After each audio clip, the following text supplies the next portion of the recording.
welcome to Your Mom is a Podcast. In this very special podcast, Your Mom, you know what? Your Mom's a Podcast. Yeah, Your Mom's a Podcast. Here we interview incredible people and their moms to be like, excuse me, how did you do it? I'm Sandeep Parikh. You're Milana Weintraub. And we're both two LA-based comedians and actors, and we're also new parents, and we need help. So we're going to talk to people who are incredible and inspiring and change the world, crack us up, all of the above. And learn to be better parents, and also learn to have some compassion for our parents.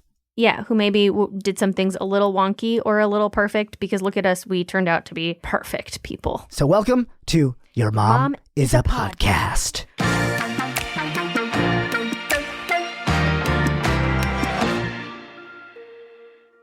My little one has recently started swearing.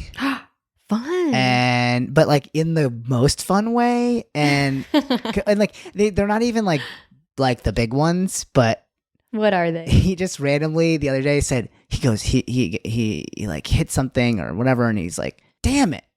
And then later I like listened more carefully, and what he was actually saying, which I love so much, is bam it.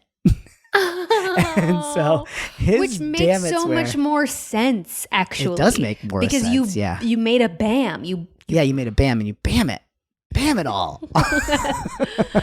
Bam it all to Bell. It sort of just starts to beg the question of, if he starts dropping an F-bomb, how do you respond? See, okay, this is my personal thing is like, caring about swearing is a little bit old school. Like I don't think I care. I swear a ton and I have fun swearing. I don't and it doesn't harm anybody. The only people that it harms are the people that are offended by it. Right. But swearing at somebody to be mean to them is different than just being like, get, or something like that. Like, that's not being mean. So to me, I'm like, there's that. It's just some like weird hoity-toity kind of control thing that we have. And if anything, he's going to do it anyway. And then it's just going to be a secret that he keeps from you. That's right. I don't swear at home, but I swear with my friends because my friends are cool and they let me do it. And so why not let him talk the way that he talks? I do think teaching him that some words have a weight to them, and that and some of those words hurt people's feelings, and then potential history of some of those words could make him genuinely feel different about them. But yeah, then it's a conversation. But in the meantime, while not thinking about that, please subscribe to us on Apple, Spotify, or wherever you get your podcast to find out when new episodes come out, because we love having you here and we love doing this, and this is how it helps us to keep doing more. Okay, our guest today is the incredibly inspiring cutie patootie of a soul, Chris Lennertz. I mean, not that he wasn't a cutie patootie, but the guy's cool mohawk. Soul. He did have a hot little mohawk, but his his heart, and maybe it's like the Italian man thing. Maybe that I could. He loves his mother. I could sense him loving his mother, loving his family, and the joy that he gets from making people happy. I really picked up on that. And it turns out he's also got a cutie little soul. A cutie little soul in mohawk. Chris Lennertz is an Emmy-nominated and Grammy Award-winning composer for film, television, and video games. After winning 20 BMI awards. That's too many. That's an obscene amount. You should be ashamed of yourself for that. Illegal. Should be illegal. Chris was named a BMI icon at the 39th Annual BMI Awards for his significant contributions to the music community and exceptional work across film, television, and gaming. Boo. Boring. Do something that matters. His TV credits include The Boys, which is actually my favorite show, maybe in the past decade, Supernatural, Agent Carter, and Lost in Space. Additional credits are things like Bad Moms, also great film, Horrible Bosses, Ride Along, Sausage Party, and other TV shows for Amazon and Netflix. And who cares? You're super impressive. We get it. The thing that I find personally most impressive is actually the amount of philanthropy and nonprofit work that you've done. Because, one of the reasons Sandeep and I started this podcast is to figure out how amazing people got that way. And some of it we're learning. Some of it is because you were raised to be a certain kind of person. And then there are other societal factors and friends and just the inherent self that is you. But the thing that I find really cool is that you serve on the Board of Education through music and Mr. Holland's Opus Foundation, as well as Hands Together Haiti, where you launched the Symphony of Hope project, a collaboration of more than 25 leading film and TV composers and dozens of award-winning musicians and vocalists joining together to rally the film music community and supporting Haiti following the 2010 earthquake. Yeah, but like, how many awards did you win for those? Yeah, Did you that's get true. to If like 20? he didn't win any awards, I don't is there know. anything to even be proud of? Like, what do you post about on social media? You know, Yeah, Cats. cats. Okay, well then, just cats. that's huge. Chris, welcome to our show. We are obviously in awe of you, even though we will tease you about it, mainly because we're just jealous. And we had the best time talking to your mom, your cutie sweetie mother. Isn't she? She is. So just to ask you right up the bat, like how much of an effect, I'm always curious about like, again, how you got that way. So like how much of your upbringing versus how much of your socialization do you think made you who you are? Oh, well, my mom's 100% Sicilian. So that means that it's almost all her fault. No, her and my dad both. But yes, we had a super close family, and they were both teachers, which I think is incredibly important and will absolutely. It's very easy to connect the dots why many of the charities that I'm most involved with are education charities, because between the two of them and a couple of amazing teachers that I had growing up, I just realized that that's how you change lives. Hugely impactful things that you've done for folks. And yes, like you say, it started with your parents. So why don't you start by telling us about your mom specifically? Like, how would she describe herself, do you think? Okay, so my mom would absolutely undersell herself a billion times over, as I think most moms do. But my mom is about 5 foot tall, but has a good 6 or 7 feet of heart and personality that goes with that. And she, like I said, she's an Italian mom. Now, what Italian moms do is they spend every waking hour making sure that everyone around them is happy. That's what they do. Yeah. That's their job. And whether that means a full tummy of really delicious pasta or help with your homework or making sure that there's, an extra box of tissues if somebody dumped you or whatever. That was my mom. My mom was absolutely absolutely that way. I think that's partly an Italian mom thing. I think it's partly an East Coast small town thing.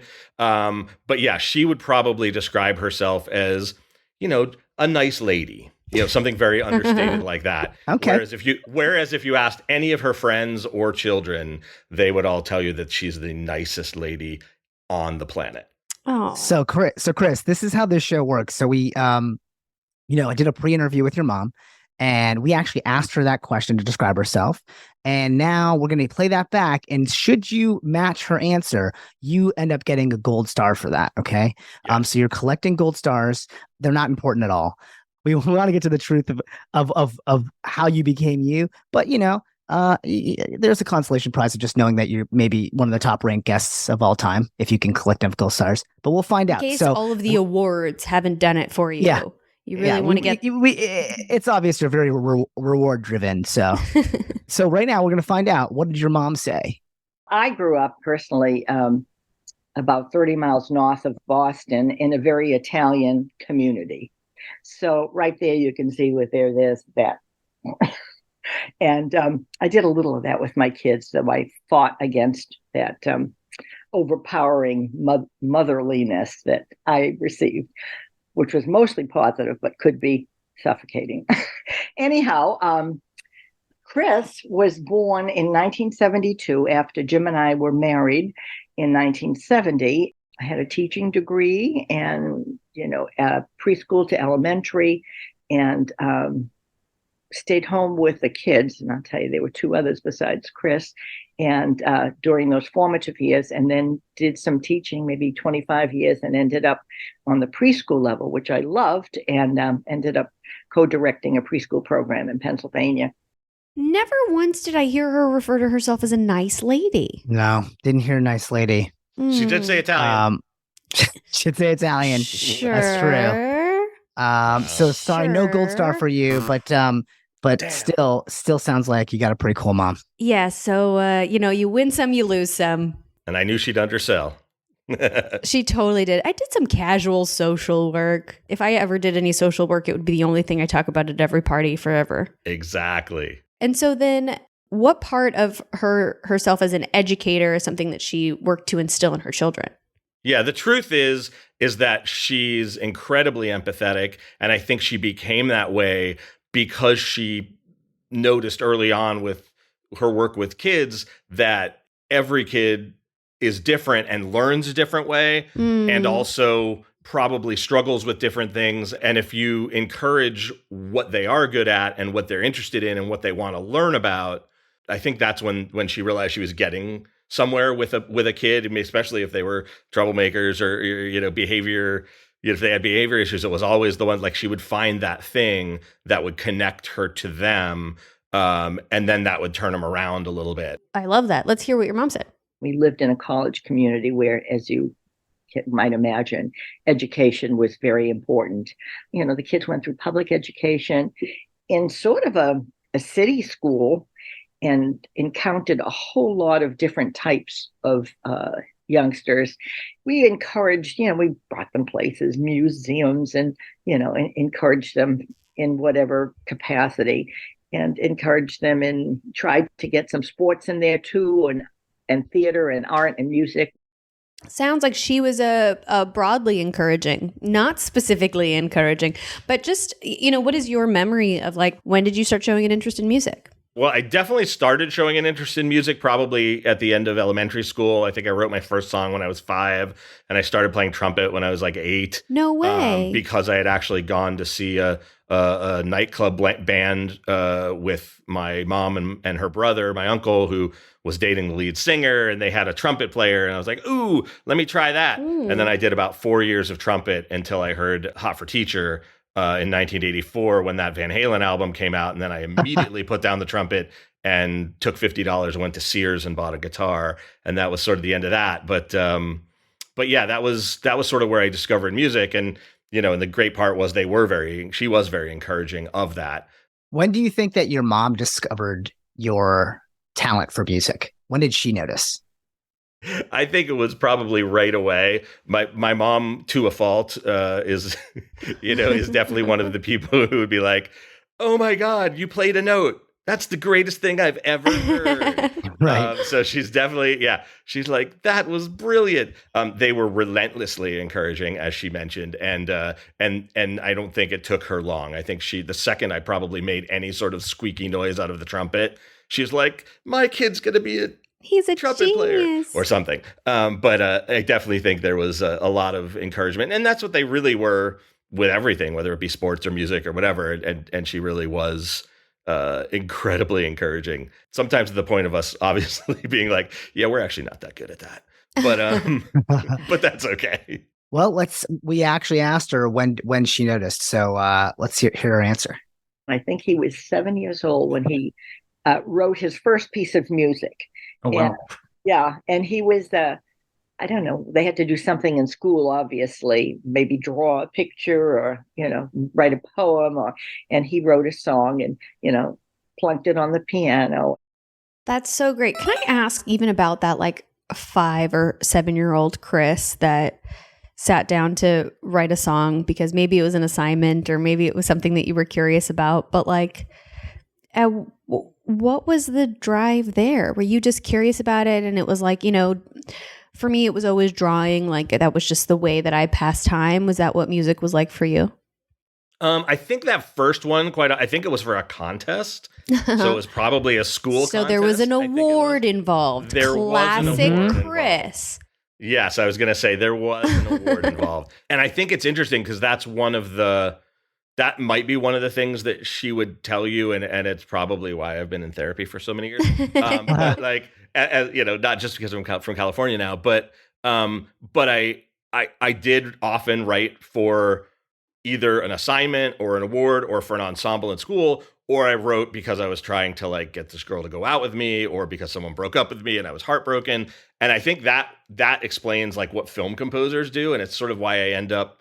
You know, everyone always says, well, do you just write when you have nothing to write about? And I don't. Like, I don't want to do that. I'd rather go skiing. I write when I have something that I have to write about. And whether it's because it's a job or whether it's because it's something like emotionally that I have to write this so I can process whatever it is that's going on, or it's something on screen that's inspiring me. I wouldn't necessarily write a symphony just in the middle of a concert hall. Like I love having things that sort of tell me what to write, and whether that's emotion. I think that's maybe what you're talking about there. So you need to be fed by something to, like, there needs to be a seed planted for you to work off of. Yeah, I think that's probably true for a lot of creatives. Like, you know, heartbreak drives you, but then also collaboration really drives me. I mean, I only ever want to collaborate. So that makes a lot of sense.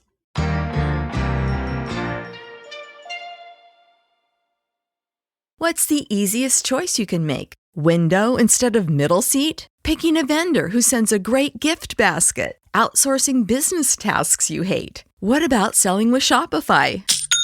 Whether you're selling a little or a lot, Shopify helps you do your thing, however you cha-ching. Shopify is the global commerce platform that helps you sell at every stage of your business. From the launch your online shop stage to the first real-life store stage, all the way to the did we just hit 1 million orders stage? Shopify's there to help you grow. Whether you're selling scented soap or offering outdoor outfits, Shopify helps you sell. Wherever and whatever you're selling, Shopify's got you covered. Sign up for a $1 per month trial period at shopify.com/try. Go to shopify.com/try now to grow your business, no matter what stage you're in. Shopify.com/try. What's the easiest choice you can make? Window instead of middle seat? Picking a vendor who sends a great gift basket? Outsourcing business tasks you hate? What about selling with Shopify?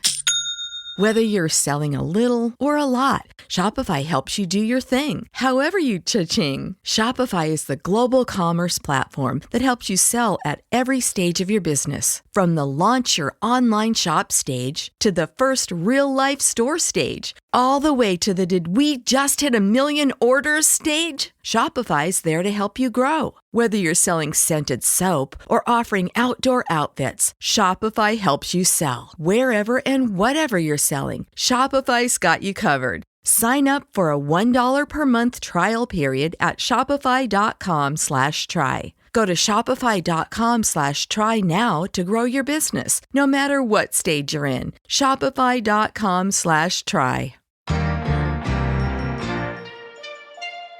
Another question we asked your mom is, was there anything specifically happening at home that influenced you to go into the arts? So I would say two things. One is that neither one of my parents were in the arts professionally. So I think there was a little bit of like doing my own thing, because I knew I didn't want to necessarily go and get a PhD and you know, write a dissertation and become a professor. But at the same time, my dad was the most like insane ham comic, funny, bad dad joke telling musical theater lover ever. So we would drive. Yeah, we would drive from Pennsylvania to Boston to see my grandfather, or to Chicago to see his mom. And, you know, the whole time on the way there, it would sort of go back and forth between Motown and doo-wop and folk music. And then all of a sudden, like Evita would come on, or Les Mis, or something like that. And he would just, he would always become Javert or whatever that musical was, or Grease, he would always, sing all the parts from Grease like as loud at the top of his lungs.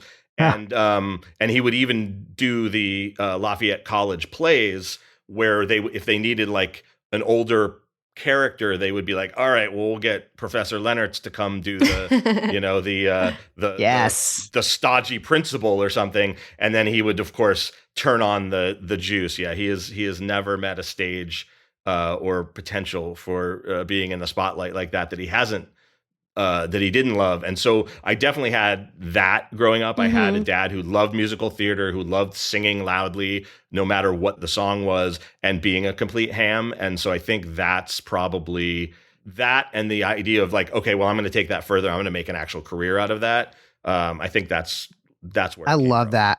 That really gives me a lot of hope for my hamminess, because I have such a ham bone, and look, and so for my kid, I'm like, oh man, I'm gonna embarrass the crap out of this kid. But hey, maybe it'll drive him to become a Grammy Award winning musician. Who knows? I just wonder if, your grandparents had encouraged your dad to follow his artistic ambition, who he would have been. I think it's such a gift that your parents gave you that so that you could do the thing that you love professionally. And it's true that for older generations, and, even your parents' friends did this, there was just not that same kind of encouragement in the arts. It was considered a very brave, bold, and risky thing to do. And so your dad continued his love for it, even though he wasn't able to pursue it professionally.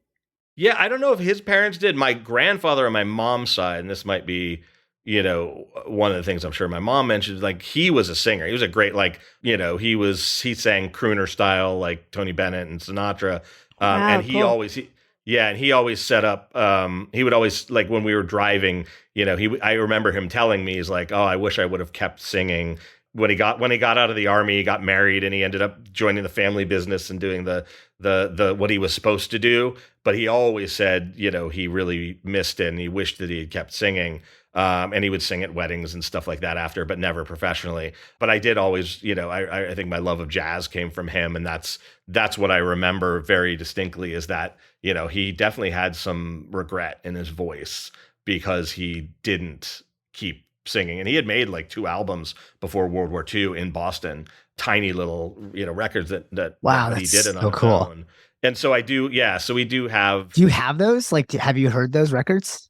I think someone has them. I think my uncle has them. There's only one copy, and he's got them right now. Oh man, but I need to get them. Gotta digitize those. I do, I know, but I do have he co-wrote his march for his battalion or regiment in World War II. Wow. So, and we have sheet music for that, framed, that says, lyrics by Fred Teresi, and it's the march of his battalion. So I definitely had a little bit of that coming from them. So your grandfather's music basically won us the war, is what you're trying to say? Pretty much. Absolutely. Okay. 100%. I think you're right. I think a little bit of that I might have gotten from my grandfather. And I think I also got it modeled in a good way from my dad. I know this is the mom podcast, but I will say he went to Harvard Law School and got out. And 2 years after getting out of Harvard Law School, decided he didn't want to be a lawyer anymore, and he wanted to be a teacher. And so he went back to school for 4 more years and got tons of more student loans to take a huge pay cut because he decided he really liked teaching.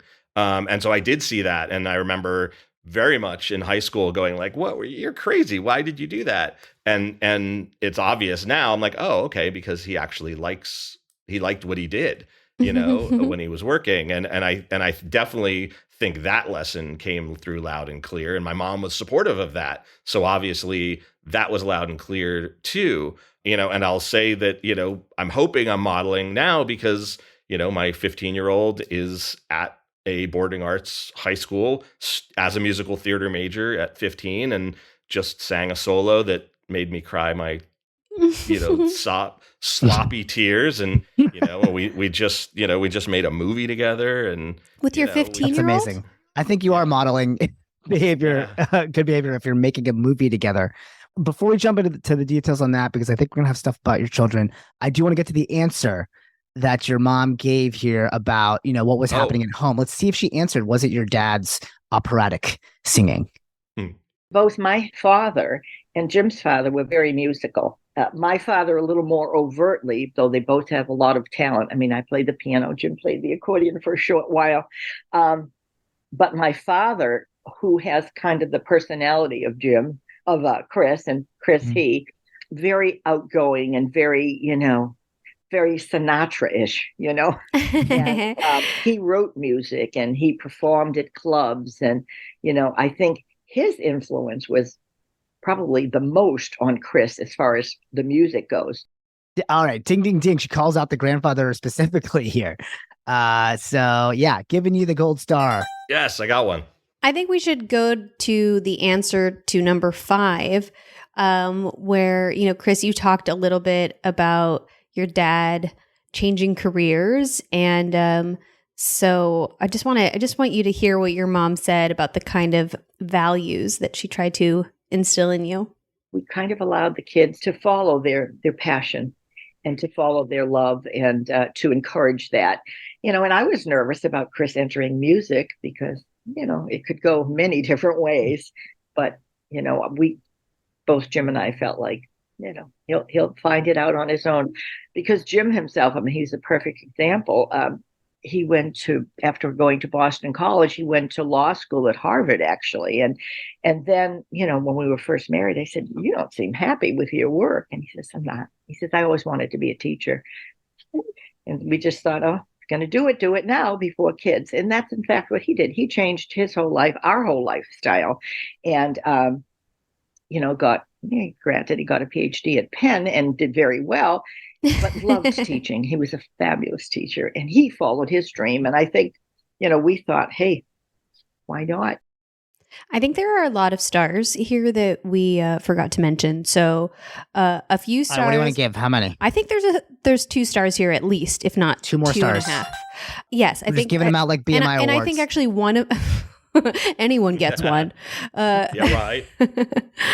Yeah, I think I think I actually get 1 star for the follow-up question about your grandfather. So that's where the half point gets. I get half a point too. All right, we'll give them all on a star. Happily. Great. And I have to just like give a little bit more detail because it's such a joke around our family.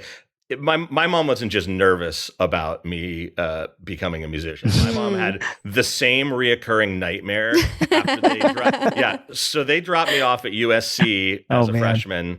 And we had never been to California before. I didn't even come visit before I said, yes, I'm going here. So 2 days before orientation, we had sort of gone to some of the places around LA that you go when you're not from here. And then they moved me into the dorms. And I found out later that the entire trip when my mom was here, after we had gone to Venice Beach, she now had this reoccurring nightmare of me as like, an older, destitute person with like a set of bongos and a hat. And I was just like, that was my life. And she was going to have to come help. She would come and put money in my hat because I had no money and she would have to support me. So she had this reoccurring nightmare of me playing bongos on Venice Beach for the remainder of my career. Yeah. What a relief that once in a while mother's intuition isn't right. But who knows? Maybe you can fulfill her dream someday of playing bongos on Venice Beach just for funsies. Yeah, bring her nightmare to life. Yeah, bring her nightmare to life. Just I think it'll be a fun little prank. We did ask your mom, is there a moment where you made her proud? I would say younger, it's probably I remember Mr. Rogers came to Lafayette College to speak at commencement. And so I remember writing him a letter thanking him for how much I loved his TV show. And I think I taped a lollipop to it. And, and I just to coerce this grown man. Yeah. Yeah, exactly. But I remember going and I did give it to him after this commencement in Pennsylvania. That was sort of the first time that they, as hippie parents, may have seen me channeling them in terms of saying thank you to somebody who inspired me or touched me. And I think that, I don't know that that's what they remember, but I remember that because I feel like that's something I remember from the very beginning is both of my parents were always very grateful for friends and teachers and mentors and family and people who made their lives better. And I think that was probably the first time I maybe did that. Was it Chris's first true expression of gratitude to a mentor? Let's find out. I remember on the playground or something, I think he was, I don't know if he was third or fourth grade, but, that's when, especially the young boys, they're trying to be cool and all that. And I think they were using some pretty horrific language, and I don't know if it was a playground instructor or a teacher, but somebody was on the playground and told me. They didn't get involved, but these kids were using this language, and Chris just said, "You know what? There's so many, and he's a kid in his own language. There's so many beautiful words in our language. Just cut it out with that stuff, something like that." And that made me feel good that he had the balls and the gumption at third or fourth grade to stand up for what he felt was okay. Oh my gosh. That's I also love that your so mom is like, cute. there's so many more beautiful words, and I'm glad he had the balls to use it. Right? That was awesome. That in the cojones. Oh, that is really sweet to see you assert yourself in that way. And also like to have the confidence, the courage to do that. Do you remember that? I think I do remember that. I feel like I've always hated bullies. And it's funny because I never used the word Before hate, it was cool to hate bullies. Yeah, I mean, and I think that very much came from my parents, as they would always stand up for the kid in class who was getting teased or whatever. And so I feel like I always had a little bit of confidence because I felt like I had them behind me. They had my back, and so I felt like I could sort of stick my neck out a little bit for maybe someone who didn't have that support that I had. So yeah, I do remember that. That is really sweet though. And so was there a moment kind of contradictory to this where your mom remembers you being naughty? Oh, also we should say that 0 points. We did learn of beautiful memories that you have and that moments where your mom is proud of you, but they are worth nothing in the gamified version of this podcast. Yeah, luckily I need no external validation anymore from my parents. So there we go. Exactly. You're fine. Fine. I'm going to say that at least probably the first big one where I remember getting the dreaded "I'm really disappointed in you" speech, which of course was much worse. That was the hippie version of spanking, which is like, "Oh, I'm so disappointed in you," which of course just broke my heart. And I'm pretty sure it was the time I went with a really good friend to the mall and bought non-alcoholic beer and bubblegum cigarettes that you could blow through, and the powder on the side of the bubblegum would come out. We took that to a party at friend's house, and the parents called. My parents were like, "Oh, they brought near beer and fake cigarettes, and we're trying to be cool." And so I think that was probably it. And I remember I got a talking to. Well, before we play what your mom said, getting real beer. I love that, like, it's confusing to walk this line of being like, the kids from Greece are cool and we love all their music and we want to be just like them, but we can't act like them. We can only sing their songs. Right. That's so funny. I got busted for actual alcohol, and I'll never forget that feeling of walking in and all the alcohol was like laid out on that I had stashed was like laid out on the table, like before the conversation. You just know, you're like, oh man, I am so boned. Busted. But I just imagine your version is like, there's just like O'Doul's and like a bunch of and gum. And I was like, I literally was probably 11. Yeah. Amazing. Okay, let's hear what your mom said.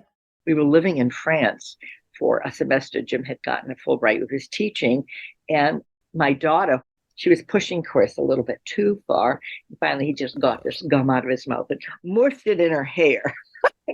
And she's saying, "Mom!" And I think my response was, "Good, you deserved it." Oh, wow. That is naughty. That's real naughty. Yeah, I remember that one well, but That's I didn't unforgivable. But she did say, because my sister was a disastrous pain in the butt when she was younger, and she's now the nicest person on the planet, in equal to my mom. But at the time, she was such a pain. And I remember my mom literally turned around and looked at my sister and looked her straight in the eye and was just like, "You deserved it." And then we just ended up just like trying to get it out with mayonnaise, and she eventually just cut that part of her hair out and just had to have it grow back. That Oh my gosh, is amazing. so It was gum related, but I don't Yes, think there you go. I'm sorry you don't get the point. Yeah, but it's cool that she had your back in that way. Yeah, that's kind of amazing. It's like you deserved it. So now I'm just wondering, what's something you two disagree on now in adulthood? Probably it's little, but I think we probably are a little too loose with the what we ask of our kids in terms of keeping their rooms clean or perhaps sleeping in their own bedrooms and things of that sort. So we may be a little too open with basic responsibilities of cleanliness and taking care of your own space. All right, let's see if it's that you got a couple little pig pens. His first child wasn't happy in the public school system, was having some issues, and chatted with parents about wanting to go to a boarding school up in Idlewild. And I've changed my mind entirely on this. But at first I'm thinking, ninth grade, 13, 14 years old. That was something that I really was having a lot of problems with. I don't know, these are such critical formative years that they need, but I also saw that Toby felt that maybe this environment would be better. Toby would be maybe more accepted and more free to be who he is. I see a happier kid and a more productive kid, and I see the parents being happy. It makes me happy to see Shannon and Christopher, not angsting over, a troublesome time in one of their children's lives. So you knew what your kid needed, and your mom was like, "What are you doing? He's in ninth grade. You can't send him to boarding school." And you did? Yes, and I didn't know. I mean, I knew she was probably worried about the thought of it. I didn't know she was thought it was the wrong idea, a bad idea. But yeah, so I mean, Toby, my 15-year-old is trans, so Toby came out about 2 years ago, and we had this amazing history in our family where this boarding school is. And we knew how accepting a place it was. And when he came to us and said, I really think I want to go to school there, not just, summer, but I want to go there, we were pretty open about it. Yeah. And I think maybe my folks were not so sure. It was great to take a kid who was literally just so depressed and then actually handing them off to other people. But I think we just knew that, that was the right place or it could be the right place and that the local school was not for this particular kid. And so, yeah, no, I didn't know that it was maybe that much of a disagreement, but I think if you ask now, we all know. Yeah. It sounds like she sort of came around. This is just in the moment. Yeah. I'm curious about your, since you've gone through it as a parent with a child who's come out as trans, can you just speak to your experience from your point of view? Yeah, absolutely. I mean, it was very, very scary at the beginning before he came out and then right after he came out, because there was some real severe depression, clinical depression. And we didn't know how to help because Shannon and I are very open-minded, and we certainly were not, again, we weren't not supportive, but it still was DeSantis and Abbott and everybody were very vocal, and these are kids who are on social media, all the time, and they're seeing a lot of really horrible things being said about who they feel they are. We didn't know how to necessarily help right away, other than just say, we started learning really, really fast and started reading and meeting with obviously doctors and counselors and all of that kind of stuff. And but the last 2 years have been as my mom kind of said about going to we switched schools to a school where they can be exactly who they are. We have learned a ton, and we've thankfully had amazing counselors and amazing doctors. And Toby and I made a movie together, and about a grandfather and his trans grandson, short film, and that's a musical. And incredible. But even so many of the people who worked on the film were trans, and I've learned from every person that I've met more and more and more, and how to be hopefully a better parent of every kid, but a better parent to a trans kid as well. And it was a week and a half ago, we went to a fall parents weekend, and Toby sang a song, one of my favorite musical theater songs, called "Proud of Your Boy," which was written. Oh my God. Which if anybody listens to it, it wasn't in the film, but it was in the stage play of Aladdin, and it was Alan Menken, who I have thankfully worked with quite a bit, and I adore. And Howard Ashman wrote the lyrics, who wrote Little Mermaid and Aladdin and Beauty and the Beast. But halfway through Aladdin, he wrote the lyrics to this song right before he told Alan that he actually had AIDS, and he ended up passing before the end of Aladdin. And it was all about his parents accepting him. And so there's this song, which is just if you know that, like, it's such a tearjerker of a tune.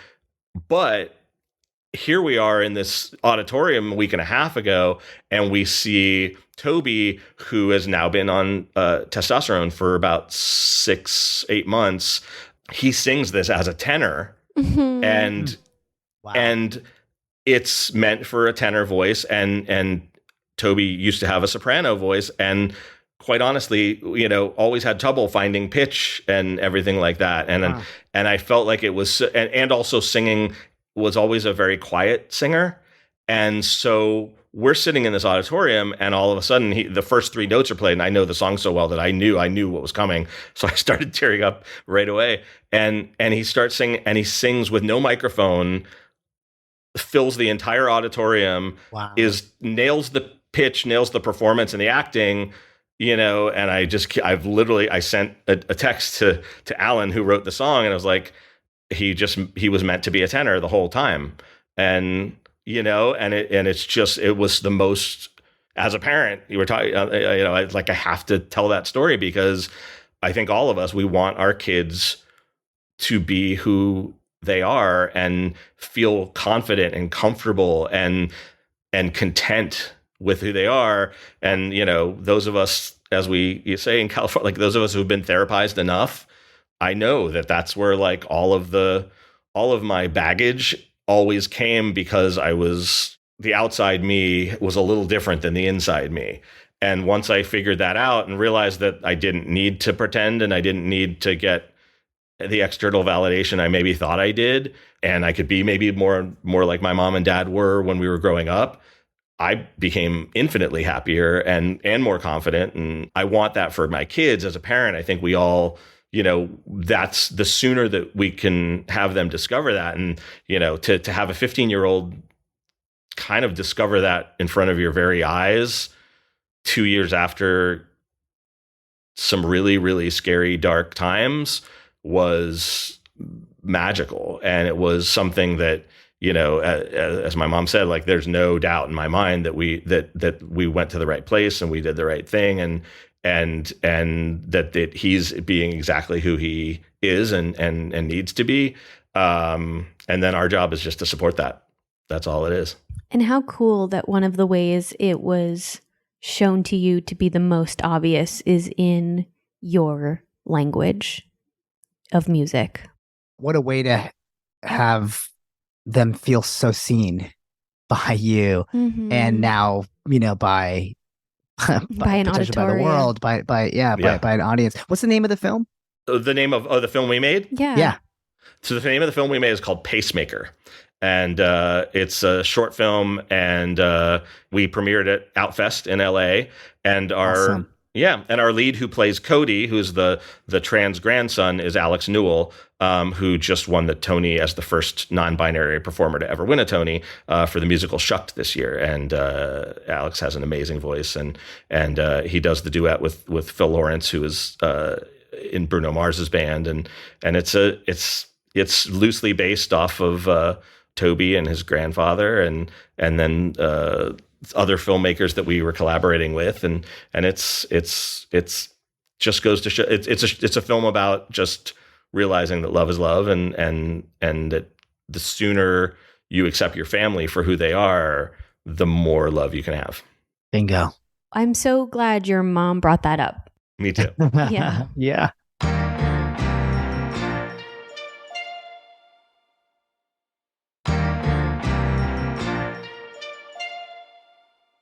So I think now would be our time to move into the lightning round. Yeah.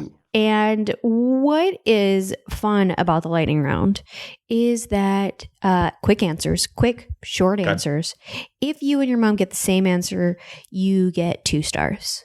So the point values are doubled. Right now you're coming in with 3 stars. Don't worry, there's a lot of potential stars out there for you. So Great. So we know you've been really stressed out about this. Yeah, exactly. All right. So first question we asked your mom is, what's your favorite color? Red. Green. No. Wine. That counts. Wine. Red wine. Yeah, we didn't say red or white, but that's okay. That's true. That's true. What is your favorite food as a child? It's either lobster or tapioca pudding, and I'm going to go tapioca pudding. Pasta. Something Italian. Oh, denying your own roots? I just like food. And then we asked your mom, what is Chris's favorite musical instrument? It is cello. Okay. But Okay. But I wonder if she'll say guitar because I play guitar. But it is cello. The guitar. Okay, we'll give it to you because you knew her. I'm going to give her 1. Oh, I'm gonna give her Okay, one. okay, I'll take one. okay, fine. What is your favorite song? Ooh. Well, obviously that's changed in the last 2 weeks, and I think I would say it's Proud of Your Boy. But I think back before. Not something off that Van Halen album? Yeah, I was going to say she probably only knows like one Van Halen song. She's probably going to pick Jump, is what I would probably say. The Mission. Yes. Oh, that yeah. Marconi, Chris, and Shannon played it at their wedding. Yeah. But also, I mean, he loved Duran Duran and Eddie Van Halen and all those songs. But that's aside. Yeah.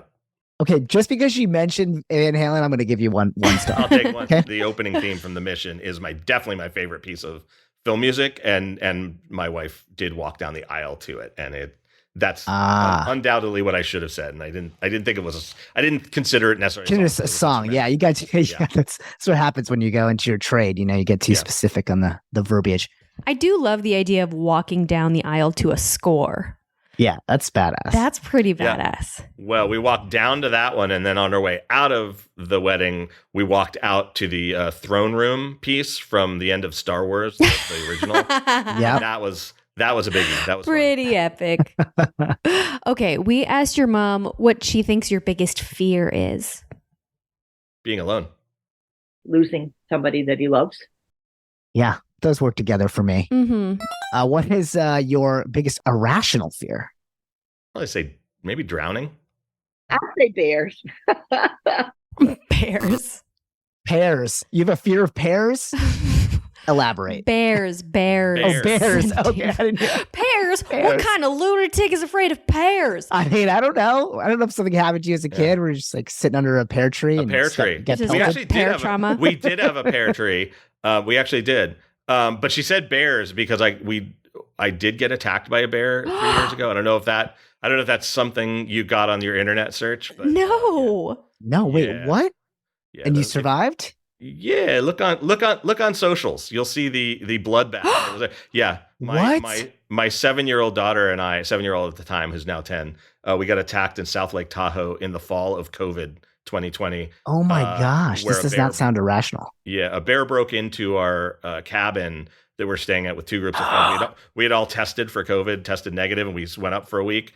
And basically, the bear broke into our house, and I, with my daughter on my hip, encountered it and beat it with a broom, and it bit me, and I had stitches and all kinds of stuff. Wow. And yeah, and it was, but we both lived to tell about it. So But you got it. I'm not scared of them at all now. That sounds like the short film you make with your daughter now. That'll be the For other one. real? Yes, exactly. Wow. Gnarly. Okay. Very gnarly. Next question. Who was your hero as a kid? I would say as a kid, I'd probably say my grandfather, my mom's dad. I want to say my father, his Nanu, Nanu, his Nanu. Oh, yeah. Oh, his Nanu. Okay, 2 stars for sure. Amazing. Yep, right on the nose. What is your favorite animal? That's easy. Dog. Absolutely dog. Dogs. Duh. Boom. What's your worst habit? Procrastination. Too much of anything. If he goes shopping for something, a party or dinner, I mean, he will get enough for probably triple what he needs. So it's overindulgences of things. That too. Procrastination, though, that's a hard one as a person who has to self-generate a lot. Yeah. I know this is the lightning round, but like from one creative to another, how do you deal with it? It's usually procrastinate and then like, because I am very ADHD, it's like procrastinate and then, oh my God, nobody can talk to me. I'm going to stay up till 4 o'clock in the morning. Yep. Yeah. It's sort of that. It's that. Same. The binging of the time. Yeah. Well, you talked about it before a little bit, just in that, like, see, I feel like it's unfair to call it procrastination. It's like, aren't you also waiting to be inspired to be able to create some art, to create music? So it's kind of, just got bills to pay. It's part of the creative process, but also there are ways to stimulate that kind of quote inspiration or stimulation. Mm-hmm. It's just that people with ADHD don't really do that on their own until the clocks run out. And I say this as somebody who also has ADHD. The final lightning round question, you can get a point for each of these that you get correct, or get a star for each of them. What are the 3 adjectives that best describe you, Chris? Kind, driven, empathetic. Loving, generous, hardworking. Wow. I mean, those are pretty synonymous, I'd say. Loving to kind, driven to... Well. Come on. I say 2 stars. It's up to you guys. All right, fine. Milana says 2 stars. She's in charge. Hey, look, you cleaned house here, okay? You got, let's see, you got 12 stars in the lightning round, which brings you to a total of 15 stars. Great work. You did it. Bad, my friend. And Chris is a podcast. We appreciate you being here so much. And thank you for being so vulnerable about your family and teaching us to be better parents by modeling what that's like. Oh, thank you. It's very, very cool. And you know, just to see how the way you were raised shaped you into this very cool person. And now you're passing on those lessons to your children and making them cool people. It's very cool. And it also sounds like there are ways that you're making your parents better people by being the parent you are. You know, there's lessons that you're teaching them about acceptance and following their kids' guide or your kids' guidance. It's very inspiring. Really appreciate your time. You. What did you think of this experience? What did you think of your mom's answers? It was. Oh, I thought it was great. I think it's funny because it's so her. Like it's so, she loved being a mom, and she just loved, you know, in a very sort of like hippie, leftover, like family oriented way. She just and by being a teacher, she just has that kind of like generous spirit, and she does. You know, I think she loves to talk about her kids. In fact, I don't think it. I know it. So she loves to talk about her kids and grandkids. And I think the fact that I think it's pretty awesome that we were able to do this together. So when I heard about this, I was pretty excited because I'm like, oh, this is the kind of stuff she lives for. So I'm thrilled that we could do this together and that you guys could meet her because she really, you know, she was the best mom.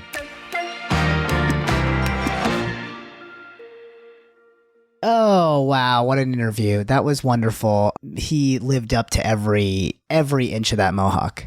You know, it's cool and this is the thing that honestly has mattered to me so much in so many of our guests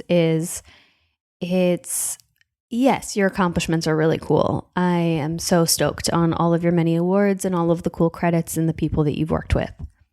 However, the thing that I think is most cool about you is what a cool dad you are or what a cool mom you are. And that he fought a bear with his hands to save his daughter. That's rock and roll, okay? Like, maybe the coolest trophy you have is the bear scar on your arm. While holding your daughter? You know what? That's rock and roll. And then it's so picturesque. It's almost like such a movie moment. The way that his son showed him like love and gratitude was by singing Proud of Your Boy. And that I said this, but I think it's worth repeating that like he said it in Chris's language. Like, you know, Chris, I'm sure has many languages, but like his professional language and his part of his love language is music, and that his kid was able to express that through song. It's so epic. Yeah. It goes to show the connection is what really matters and not anybody else's opinions about your child. It's like, can you maintain the connection in a really sincere way, no matter what or how your child wants to express themselves or navigate the world? And like that whole, when he talks about just like, I just have to be there. Like it's like, it makes the job so easy, like in a way, because it's not about the judgment and trying to push an agenda and trying to guide and shape. It's just like, just be a landing pad.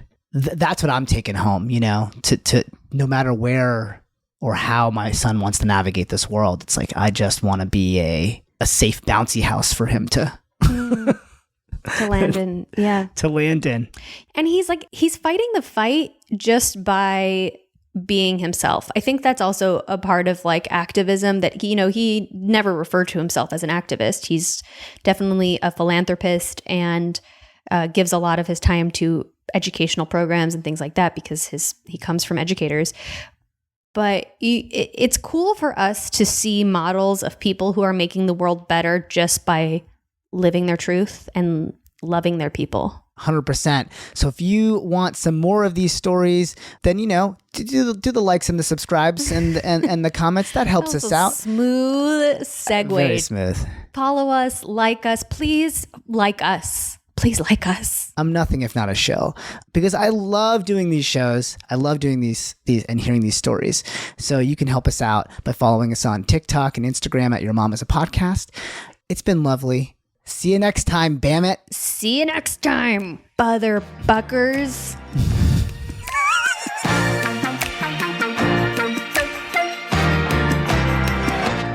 Your Mom is a Podcast is hosted by Milana Weintraub and Sandeep Parikh. It is executive produced by Milana Weintraub, Sandeep Parikh, and Stephen Hine. Editing and sound design is by Sean Marr. Music by Matt Friedman. This podcast comes from Effin' Funny Productions and Story Mill Media. Be sure to follow the podcast on Instagram and TikTok at Your Mom is a Podcast.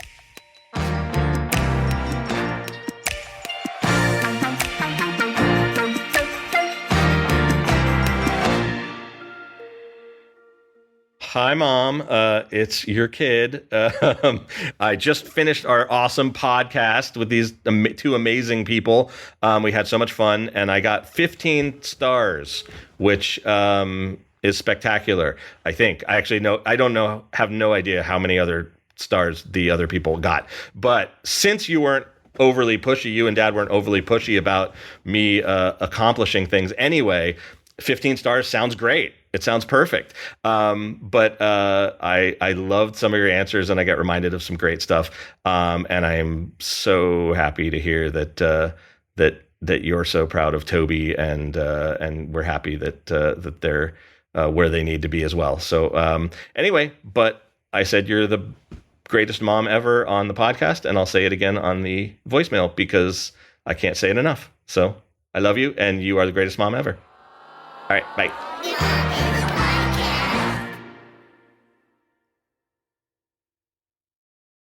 Brace yourself for something fuel-nominal. Unleaded 88 is the clear fuel choice. It's cheaper, cleaner, and greener. And it's grown by Iowa corn farmers. Now that's totally worth the hype. So pump it up with Unleaded 88. At Grand Canyon University, we believe in equal opportunity, and the American dream starts with purpose. Whether your pursuit involves a bachelor's, master's, or doctoral degree, GCU's learning environments are designed for supportive networking and collaboration. With over 330 academic programs, GCU provides a path to help you fulfill your dreams. The pursuit to serve others is yours. Find your purpose at GCU. Private, Christian, affordable. Visit gcu.edu.